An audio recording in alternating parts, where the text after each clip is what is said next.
हे भाई, ऐ साधक, ये समझ ले कि तेरा मन बहुत धोखेबाज है। बहुत बार प्रतिपल ये सुखों का प्रलोभन देकर भगवद विस्मरण कराता है। ये हम साधकों की बात कर रहे हैं। विषयी पुरुषों का तो समझना ही नहीं हो सकता, क्योंकि वो उसी को सुख मान करके भोग रहे हैं। धन कमाना इन किन प्रकारे, फिर मनमानी इंद्रियों के भोगों को भोगना, तो वो समझते हैं हम बड़े हैं, हम बहुत सुखी हैं, क्योंकि हम जो चाहते हैं वो भोगते हैं। तुम सुखी नहीं हो, तुम भ्रमित हो। इंद्रियों की गुलामी करके तुम सुखी हो सकते हो? सुखी तो वो होता है जो इंद्रिय और मन को अपने अधीन कर लेता है। इस संसार में कौन सुखी है? खूब धन कमा लिया, खूब आपके पास जन समुदाय है, आप जो चाहते हैं वो भोगते हैं। ये सुख नहीं है, ये भ्रम है। तुम्हारे समय को माया भ्रम में फंसाकर नष्ट कर रही है। अभी समझ में नहीं आ रहा, समझ जाओगे। जब इनका फल आएगा तब समझ जाओगे। श्रीपाद कह रहे हैं अभी समझ जाओ, तो आगे जो विपत्ति आने वाली है, दुख आने वाला है, वो आपको नहीं मिलेगा। अब इस दुष्ट इंद्रियों को, मन को बड़े कठिन कठिन उपायों से जो तुम भोग दे रहे थे, अब बंद कर दो, नहीं तो पछतई है अवसर बीते। मन पछतई है अवसर। अभी समय है भाई, फिर समय नहीं रहेगा तुम्हारे पास। पश्चाताप ही पश्चाताप हाथ लगेगा। ये बहुत धैर्य पूर्वक समझ करके आप खुद देखना क्या मिला है। जब किसी पर तुम आसक्त होते हैं तो माया की चाल होती है। कभी वो ऐसी वृत्ति प्रकट करती है, वस्तु, व्यक्ति, स्थान, कि आप एकदम राग में डूब जाएं, और कभी स्वाभाविक ऐसी वृत्ति प्रकट करती है कि आपको भारी जलन पैदा हो। अब राग छोड़ नहीं सकते, अब जलन से हो। धीरे धीरे वो राग ऐसी प्रतिकूलता पैदा करता है। ये माया की चाल। जो कहा गया है कि सर्वनाश हो जाता है, वो यही सर्वनाश है। कामा संजायते क्रोधा, क्रोधा स्मृति विभ्रमा, स्मृति भ्रंशात बुद्धिनाशो, तो बुद्धिनाशात प्रणश्यति। बुद्धिनाश को ही सर्वनाश कहा गया है। बुद्धि नष्ट हो गई मतलब सब कुछ नष्ट हो गया। बुद्धि में प्रकाश हो रहा है मतलब सब कुछ प्राप्त हो रहा है। ये बहुत घोर अनर्थकारी इंद्रियां हैं, श्रीपाद कह रहे हैं। सच्ची, जिस समय हम उपासक की बात कर रहे हैं, उपासक एकाग्रता पूर्वक सही दिनचर्या 2, 4, 10, 20 दिन, महीना भर चलाएगा, तो एक आनंद की उमगन आएगी।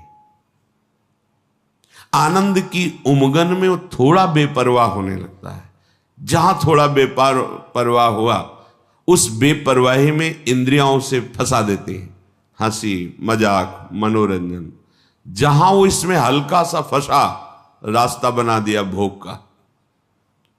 जहां उधर लगा तो उसे लगा कि जीवन का लाभ यही है, गिर गया। जहां गिरा बस फिर जो दुर्दशा होती है वो केवल उसका हृदय जानता है। उपासक की बात कर रहा हूं। विषयी पुरुष तो उसमें गर्व करता है कि मैंने आज ये भोगा, अज्ञानी। लेकिन उपासक की जो दुर्दशा हृदय में होती है, सच्चा, इसीलिए कह रहे हैं इनसे पार पा जाना बहुत कठिन है। मन और इंद्रियों से इनका दुलार करते करते तुम्हारी दुर्गति हो गई है। दुर्गति का तात्पर्य हम किसी बाहर प्रकरण से ना लें, अंदर से लें। क्या तुम्हारा चिंतन चल रहा है? देखो अपने चिंतन की दशा।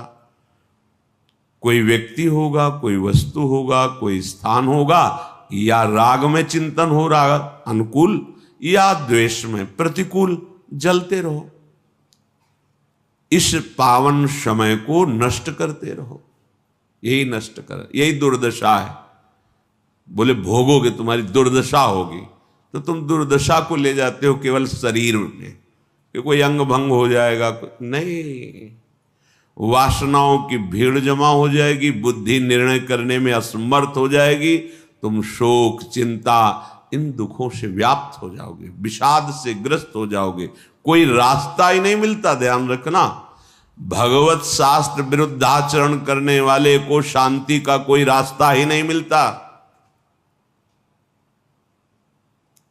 ये विषय बड़े बड़े ज्ञानियों के भी चित्त का अपहरण कर लेते हैं, बोधवानों का नहीं। बोध शब्द अलग है, ज्ञानी शब्द अलग है। जो ज्ञान हुआ उसका परिणाम है इंद्रियों पर विजय। श्रद्धावान को ज्ञान प्राप्त होता है और ज्ञान प्राप्त उपासक अपनी इंद्रियों पर विजय प्राप्त करता है। फिर जो बोध होता है वो परम शांति मचिरेणाधिगच्छति, वो परम शांति को प्राप्त होता है। पहले तो मानो ये बात कि तुम्हारा मन और इंद्रियां अनर्थकारी हैं। अब इंद्रियों को दुलार करना बंद करो, ये घोर अनर्थ पैदा कर देती है, घोर अनर्थ। वर्षों लगता है इंद्रियों को कब्जे करने में, कुसंग में कुछ मिनट में वर्षों के द्वारा शासन में लाई गई इंद्रियां एकदम फ्री हो जाती है। वर्षों की कमाई एक मिनट में गमाई, बहुत बड़ी चाल है इन इंद्रियों की। साधक उन्हीं इंद्रियों से खुशी चाहता है, आनंद चाहता है। वो देखकर मनोरंजन करके समझता है मैं बहुत विद्वान हूं, बहुत ज्ञानी हूं, बहुत चतुर हूं, हमारी कोई बात जानता। अरे किसी के जानने की जरूरत नहीं, तुम ही जान जाओगे। रोगे कोई आंसू पोंछने वाला नहीं मिलेगा।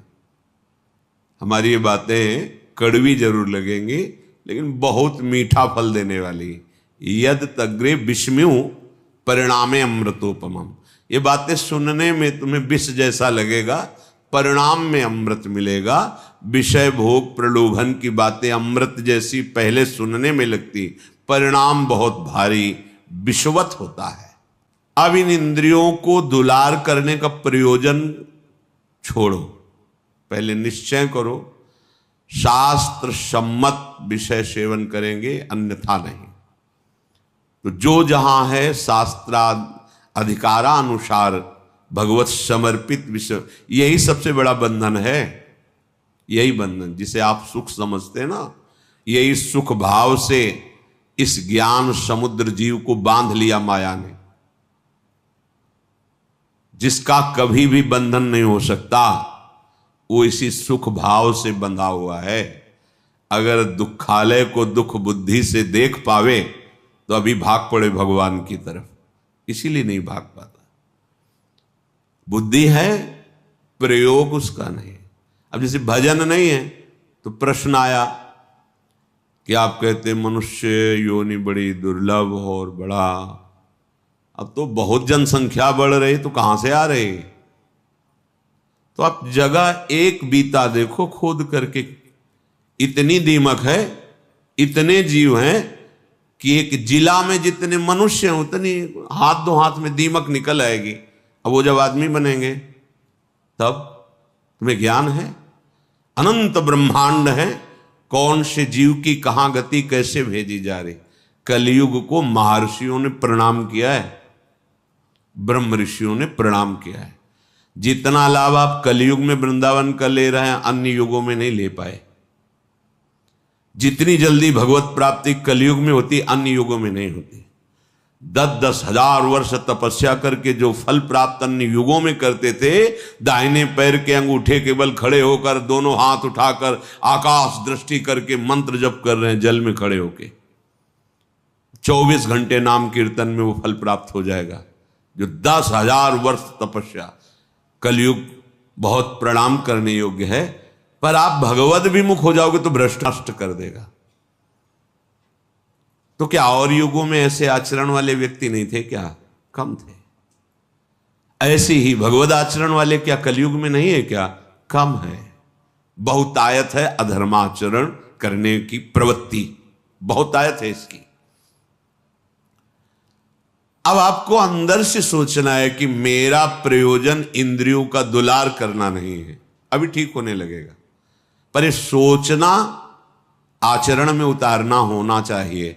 नहीं सोचते तो बोलते रहते हैं वैसा नहीं करेंगे, पर वो कसम और नियम 1 मिनट लगता है तोड़ने में। इसके बाद फिर रो बैठ के क्या हो गया, ऐसा मैंने क्यों किया, फिर भी ठीक नहीं होगा।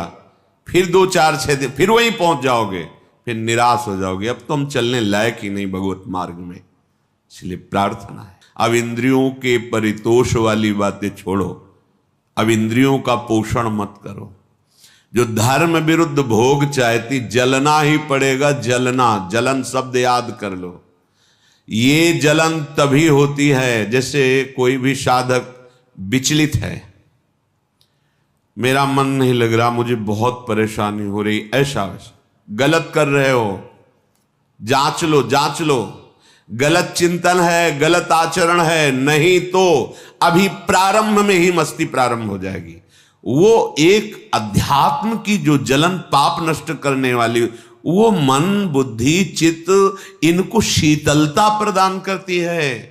ये जागतिक जो जलन है, ये आपका आचरण गलत है कहीं, नहीं तो उसी मार्ग में चले हुए पथिक है। वो एक आध्यात्मिक जलन होती है। कैसे विकार दूर हो, ऐसा वो विक्षिप्त नहीं होता, प्रवीण होता चला जाता है। कैसे का उसको उत्तर मिलेगा, क्योंकि सही मार्ग में चल रहा है। जब आप गलत कर रहे हो, गलत संग कर रहे हो, गलत आचरण कर रहे हो, शास्त्र विरुद्ध वार्ता कर रहे हो, शास्त्र विरुद्ध चिंतन कर रहे हो, तब तुम्हें वो विक्षेप प्राप्त होगा, जिसके लिए तुम पागलपन प्रकट करते हो कि अब मुझसे सहा नहीं जा रहा, रहा नहीं जा रहा, क्योंकि आग बढ़ा दी तुमने, उसको फूस दे दिया, घास फूस जमा कर दी, अब ज्वाला बढ़ रही है, तुम्हारी गलती। जब हम गुरुजनों की शरण में हैं, प्रभु की शरण में, तो मुझे कल्याण की भी परवाह नहीं, तो चिंता किस बात की। मेरा मन, मेरा तन, मेरे प्राण आराध्य देव गुरुदेव को समर्पित है, देख लेंगे वो, संभाल लेंगे वो, बेपरवाह होकर राधा राधा राधा। कहां समझ में आ रहा है? नहीं, इंद्रिय और मन की बात समझ में आ रही, क्योंकि वो बहुत मुझे सुख देते हैं। स्पष्ट समझ लीजिए, गुरुजनों की बात और शास्त्र की बात इसलिए समझ में नहीं आती, ये पराये हैं। लेकिन इंद्रियां और मन, ये मेरे नहीं, मैं ही हूं, ऐसा अनुभव, ये माया का खेल, इनके द्वारा सिखाई बात सच्ची बात है। इनके द्वारा परोसा गया भ्रमात्मक भोग, ये सुख देने वाले, ये गुरुजन शास्त्र, ये अंदर की, ये घोर अनर्थकारी बुद्धि है अंदर की। अब इसे सुधारिए, श्रीपाद कहे, जैसे धर्म की कमाई से तुम्हारा शरीर निर्वाह हो, वैसे चलो। गृहस्थ हो, विरक्त हो, आकाश वृत्ति, भिक्षावृत्ति, मधुकरी वृत्ति आदि, जैसे उससे निर्वाह करो। किसी भी का, अन्य का आश्रय न लो, तो तुम कभी शोकातुर नहीं होगे विषयों के लिए। एक एक शब्द पकड़ने लायक है। अगर आप धर्म पूर्वक चलते हैं, धर्म की कमाई से नमक रोटी खाते हैं, आप चैन में रहेंगे, मस्त रहेंगे, क्योंकि भगवत मार्ग के पथिक है। गृहस्थ होते हुए आप अधर्म की कमाई कर रहे हैं, करोड़ों रुपए जमा हैं, भगवत विमुख हो, तुम्हें चैन नहीं मिल सकती, जिसे शांति कहते हैं, जिसे विश्राम कहते हैं, जिसे आनंद कहते हैं, स्वप्न में अनुभव नहीं हो सकता। करके देखो, जल रहे, खूब करके देख लो, जलते ही रहोगे। ये पद, ये शरीर, ये भोग, ये वाहवाही, ये स्वाप्निक है, चंद मिनट की है। तुम्हारी वाहवाही क्या, जहां बड़े बड़े ताज उतार के रखते थे वो भी नहीं रहे। बहुत सावधान। ये अहंकार, ये इंद्रियों का दुलार, ये मन का दुलार तुम्हारा अनर्थ है, अनर्थ। समझ में नहीं आ रहा, समझ जाओ, निकल जाओ। तुम ही फंसे हो, सुख की बुद्धि ने तुम्हें फंसाया है और इसका नाम दुखालय है, सुख नहीं है, नहीं है सुख। तुम्हारी बुद्धि अनर्थकारी तुम्हें धोखा दे रही है। अभी कैसे समझ, बहुत अल्प बुद्धि है, तर्क करते हैं। अब तर्क तो उस बुद्धि में जो पवित्र है तो पवित्र तर्क आवे। अब बहुत अज्ञान से घिरी हुई बुद्धि क्या इन शास्त्रों को समझेगी?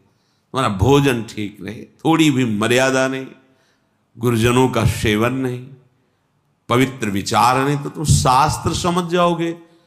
जो ब्रह्मानंद में भगवदानंद में छके हुए महापुरुषों ने आंतरिक अनुभव लिख, वो तुम समझ जाओगे, बहुत बड़े महापुरुष हो गए तब तो। नहीं, पहले शरणागत हो, अहंकार गलित करो, फिर जब अहम रहित बुद्धि होती है वो भगवदानंद पर विचार करने के योग्य हो जाती है।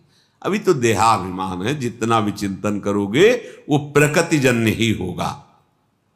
तो जैसे बने एन केन प्रकारेण धर्म युक्त पदार्थों के द्वारा शरीर यात्रा करो। ये जो गंदे गंदे पदार्थ दूसरों के शरीरों का हनन करके खाने की बातें, कैसे निकृष्ट बुद्धि हो गई। उल्टी नहीं आती तुम्हें, बमन नहीं होता तुम्हें बात सोच के? पर बुद्धि है, देखो अनर्थकारी बुद्धि है। अरे बहुत बलिष्ठ कर देता है, खाओ बस विजय प्राप्त कर लोगे। किस पर, किस पर विजय? इंद्रियों के गुलाम होते जा रहे हो, मन के गुलाम होते जा रहे हो, विषयों की अधीनता बढ़ रही है। तुम स्वतंत्र कहां हो रहे हो? तुम विजयी कहां हो रहे हो? तुम तो हारते चले जा रहे हो। भला कहीं अपवित्र पदार्थ पाकर तुम्हारी बुद्धि प्रवीण होगी, ठीक से निर्णय कर पाएगी? मान जाओ हमारी बात, सावधान, ये अनर्थकारी बुद्धि तुम्हें नष्ट कर देगी।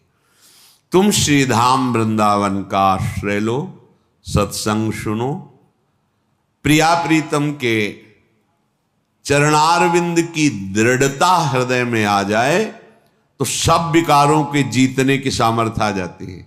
देखा है, कभी कभी हम कहते हैं कि भगवान के चरित्र से भी बढ़कर भक्तों के चरित्र में हमें विशेष आनंद और विशेष अनुभूतियां मिलती हैं। क्यों?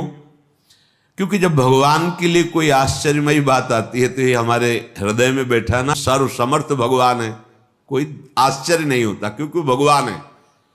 लेकिन तब आश्चर्य होता है जब वो प्रकृति की धरा में और फिर वो भगवत धरा की ऊंचाई में, तब आश्चर्य होता है कि हाँ ये बात आश्चर्य वाली है।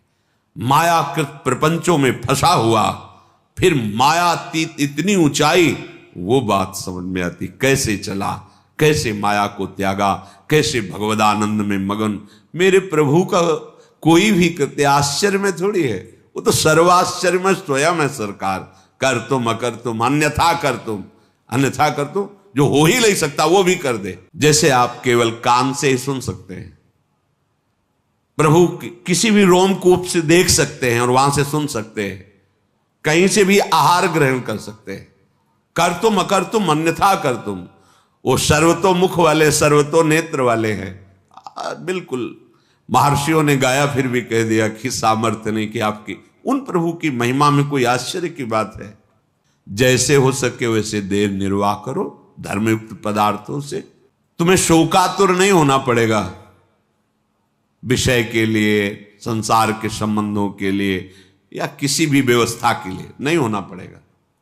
हम अल्पज्ञता के कारण शोकातुर भविष्य के लिए हो जाते हैं कि भविष्य में हमारा क्या होगा, वर्तमान तो ठीक चल रहा है। ये भविष्य की जो बात है वो शरणागत नहीं है, इसलिए है। बोले शरणागत नहीं, वो तो साधु है। अरे तो बेस रख लिया है, अभी हृदय शरणागत नहीं हुआ। भविष्य की चिंता बिल्कुल, न भूत की, न वर्तमान की, न भविष्य की। शरणागत के हृदय से इन चिंताओं का अपहरण हो जाता है। भगवान बलराम जी को सखा का रूप रख करके खेल रहा था प्रलंबासुर। देखा श्री कृष्ण तो बड़े चतुर हैं, इनको प्रवीण हैं, इनको खेल में फंसा के ले जाना बड़ा कठिन। तो बलराम जी को उसने अपनी पीठ में लाद लिया। बलराम जी को भय लगा, फिर स्वरूप का वो एकदम एक घूसा मारा, पधार गए। तत्कालिक तो भय लगा ना कि असुर अपहरण कर रहा है, ऐसे ही कितना भी हो तत्कालिक, अब जैसे अभी कोई बड़ी जोर की आवाज हो, ऐसे सब हो जाए, वो तत्कालिक विचार जब विवेक से करे तो उसे काटा। हमारा जीवन तो प्रभु के लिए है, जैसे भी जोई जोई प्यारो करे सोई मोहि भावे। क्या वो भविष्य का चिंतन सही था? बिल्कुल गलत, बिल्कुल अस्तित्वहीन।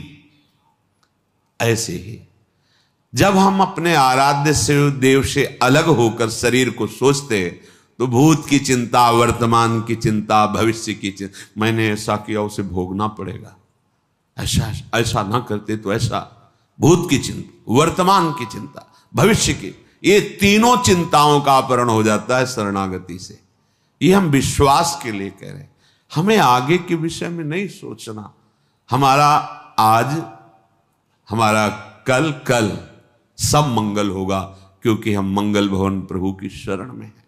तुम्हें शोक प्राप्त नहीं होगा, ये बहुत मतलब विश्वास की बात। जैसे वृद्ध शरीर, आप वृंदावन वास कर रहे हैं, आपको लग रहा है कि अब घर जाना पड़ेगा, कोई हमारी सेवा, जाना पड़ेगा। घर है आपके, घर ना है, घर वाले, जाना पड़ेगा।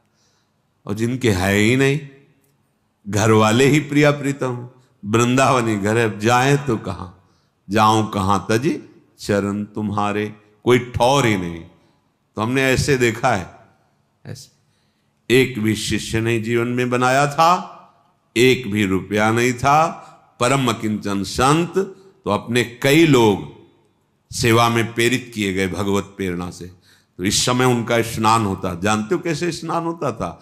जैसे माँ बच्चे को गोद में लेती, एक साधु गोद में लेके बैठता था और एक अनुकूल जल के द्वारा स्नान कराया, तो दूसरे के हृदय में जल्दी तुम हटो, हम सेवा, वो शरीर पोछा, तीसरा लंगोटी लिए खड़ा है, लंगोटी पहनाया, सजा के बैठाल दिया, तिलक लगा के 1 बजे तक माला जप रहे। ऐसे हाथ में सौंच, ऐसे कौन करवा रहा है? जिनका कोई आश्रय नहीं प्रभु के सिवा, उनकी बात कह रहा हूं। ऐसे अगर आपका भरोसा है ना, परिवार है, घर है,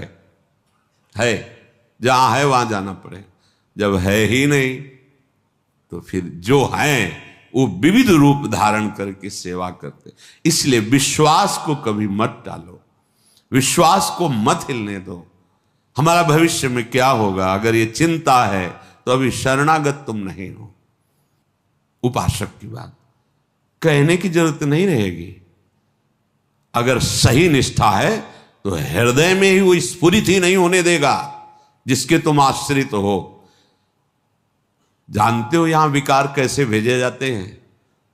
तुम्हारी विवेक बुद्धि की परीक्षा और बल निरीक्षण करने के लिए ऐसे तुम्हें छोड़ दिया गया, और बिल्कुल तैनात खड़ा है वो, कहीं भी तुम्हारे ऊपर अटैक नहीं हो सकता। पर तुम कैसे बचाव कर सकते हो, कैसे निकल सकते हो? अगर प्रवीणता है तो ठीक, अगर रो दिए तो वो दृश्य नहीं रहेगा भय वाला। जब वो उपस्थित है तब, और अनुपस्थिति में तो आएगा ही नहीं। तुम सोचते क्या हो? जो आराध्य देव है, जो गुरु तत्व है, वो वहीं बैठा रहेगा जहां से स्फुरित होता है, वहीं दबा देगा। प्रश्न की जरूरत ही नहीं पड़ेगी, पुकारने की जरूरत ही नहीं पड़ेगी, तुम शरणागत हो। पर वो अल्पज्ञता होने के कारण हम प्रकट को तो महत्व देते हैं और बाद के लिए सोचते हैं जब अप्रकट हो गए तो कैसे चलेगा। नहीं, आप देखना, प्रकट से ज्यादा सानिध्य अप्रकट में रहता है। अब भी प्रकट में आप हमारे पास कितनी देर रहते हैं, लेकिन आप हमारे वचन, हमारे आराध्य देव का नाम और मंत्र जप कर रहे हैं तो हर समय आप हमारे सानिध्य में अनुभव कीजिए। अगर आप ऐसा करते हैं तो आपको अनुभव में आएगा। गुरुदेव का कितना दुलार है, एकांत में पता चलता है, रोना आता है। आपके लिए जो तन मन प्राण है, पर वो देने वाले इतने कृपालु हैं, कि वो अपनी तरफ से देते ही चले जाते हैं। यहां सर झुकता चला जाता है कि अहेतु की कृपालु, अहेतु की कृपालु। प्रगट सानिध्य और अप्रकट सानिध्य, इन दोनों में अगर देखा जाए तो अप्रकट सानिध्य में विशेष कृपा का अनुभव है, क्योंकि उनके वचन, उनका चिंतन, उनके द्वारा दिया हुआ नाम मंत्र हर समय उनके सानिध्य का अनुभव कराता है। अगर ये नहीं तो प्रकट सानिध्य में रहते हुए भी आप अनुभव नहीं कर पाएंगे प्रकट सानिध्य के सुख का, निर्भयता का, शांति का, आनंद का। इन किन प्रकार जैसे वैसे आप शरीर का निर्वाह करते हुए शोक रहित होइए। इतना बड़ा मार्ग मिल गया है, फिर भी आप लालायित हैं कि आपको भोग नहीं मिल रहे, आपका मनोरंजन नहीं हो रहा, आपको कोई वस्तु की चाह समझ में नहीं आ रहा। अभी आपको जो मिलने के लिए घसीटा गया है, उसके लिए भारी भारी तपस्याएं करके भी वो फल नहीं प्राप्त कर पाए। हम तपस्या कर ही नहीं सकते वैसी, इसीलिए घसीटा है श्री जी ने कि तुम इस आओ, हमारे दुलार, हमारी कृपा के द्वारा तुम्हारा पोषण होगा। फिर तुम क्यों चिंता करते हो? क्या तुमने ऐसी तपस्या की, साधना की, संकल्प किया, तब ये पदवी प्राप्त की जो आज हो जहां? नहीं, तुम जानते भी नहीं हो तो घसीटा ना तुम्हें। तो जब इतना घसीट लिया तो आगे के लिए वो छोड़ थोड़ी देंगे। इनका स्वभाव एक बार जिसे पकड़ लिया उसे कभी छोड़ते नहीं। तो तुम भविष्य की चिंता रहित होकर, शोक रहित होकर के जब आप भगवत चरित्र गाते हैं तो प्रिया जो बहुत प्रसन्न होती है। बड़े उच्च स्वर से भगवान नाम, भगवत चरित्र, यद गोविंद कथा सुधा रस हृदय।